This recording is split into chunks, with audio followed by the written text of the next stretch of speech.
Why some countries have more than one capital?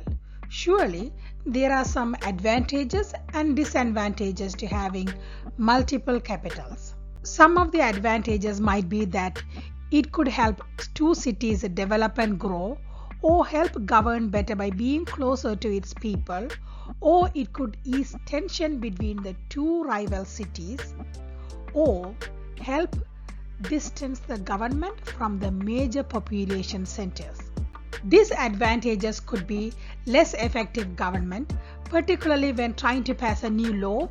Distance between the executive government and the legislative government could pose difficult proposition. Higher cost of administration, travel, defense and security for the politicians and the city.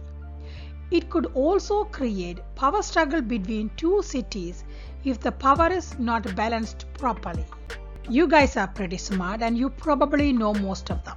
So we are going to quickly look at the reason why each of these 14 countries have multiple capitals. There are only few facts about a country is more important than its capital. When you have multiple capital, it could cause confusion in the international world. I am going to split this video into two parts because YouTube is telling me that most of you can tolerate me only for a short while. That's okay, I get it. Make sure to click the subscribe button and turn on the notification so YouTube can notify you when I upload the part 2. Before we go into the list of countries with multiple capitals, let's look at the definition of a capital city. What makes a city capital? Capital city is the municipality holding primary status in the country, usually as the seat of government. A capital is typically a city that physically encompasses any or all of three branches of the government: legislative, executive, and judiciary. The status of the capital can also be designated by a law or constitution.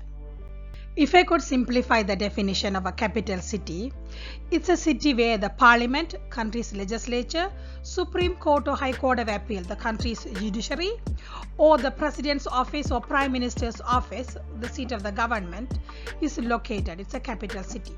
Or the capital city also can be designated by a law or country's constitution. One of the reasons countries have multiple capitals is because they have different branches of the government in different cities, or their constitution designates a city as a capital while the government is in a different city.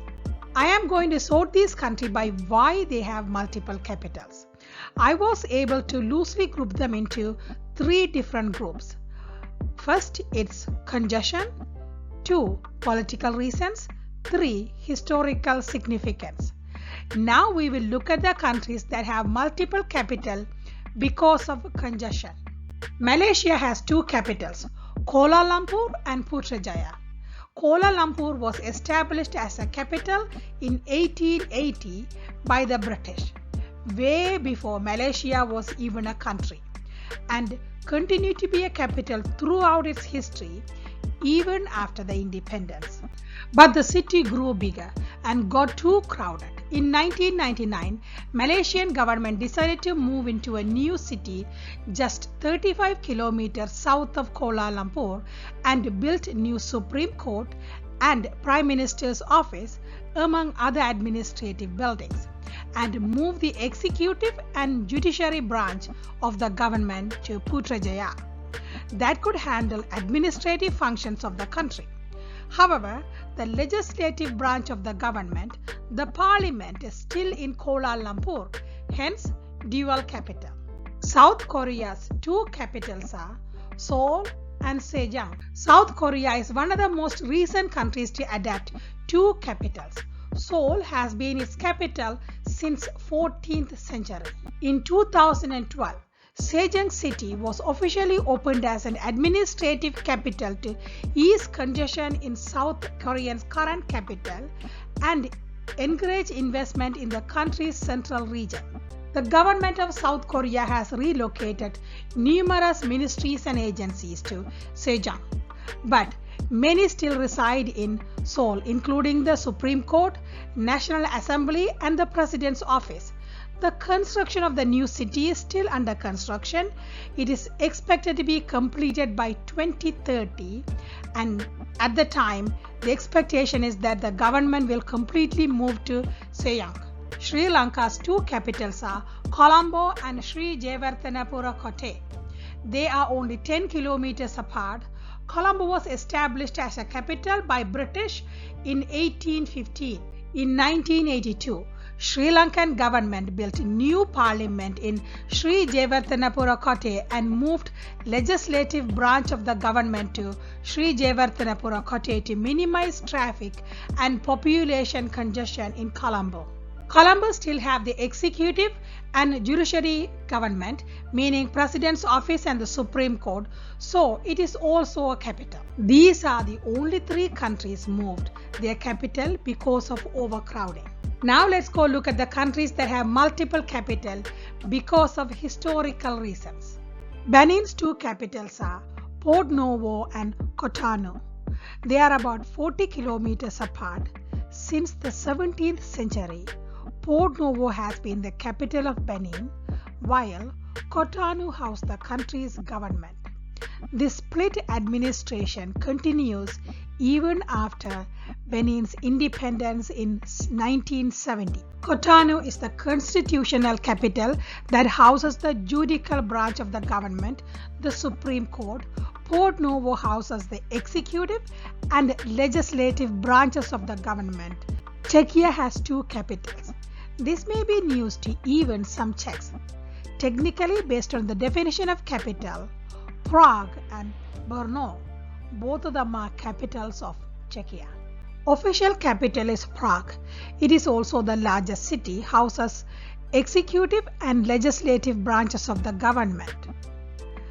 But the co-capital, Brno, houses judicial branch of the government, the Supreme Court. This goes back a long way to 11th century when these regions are under different kings.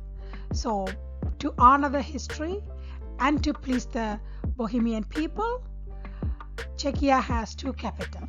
Eswatini, officially Kingdom of Eswatini and formerly known as Swaziland, has two capitals, Mbabane and Lobamba. The absolute monarch of Eswatini is King Mswati III's royal capital and the legislative branch of the governments are both located in Lobamba, while Mbabane is the administrative capital where the rest of the government functions take place. Given that the Eswatini is one of the smallest countries in Africa, with a population of about 1.1 million, it seems excessive to have two capitals.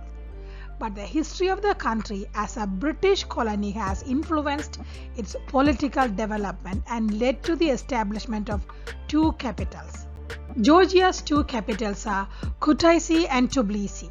Tbilisi is the official capital and home to the executive and judicial branches of the government, while Kutaisi is the legislative capital of the government. Both Kutaisi and Tbilisi have passed as being capitals of separate kingdoms, which is why they are both honored by having a role in the government. Netherlands' two capitals are Amsterdam and Hague. Most people, even Dutch, consider Amsterdam as their capital and don't consider Hague as a capital. Constitution of Netherlands stipulates Amsterdam as a capital. However, Hague houses all three levels of government for the past 400 years and it is a functional capital of Netherlands. So Netherlands have two capitals. These are the 5 countries that have two capitals because of historical reasons. Part 2 is coming up next week and we will have 6 countries that have multiple capitals because of political reasons. It's interesting. One country even have 3 capitals and you don't want to miss it. So make sure you subscribe if you haven't already done so. Thank you for watching and talk to you in the next video.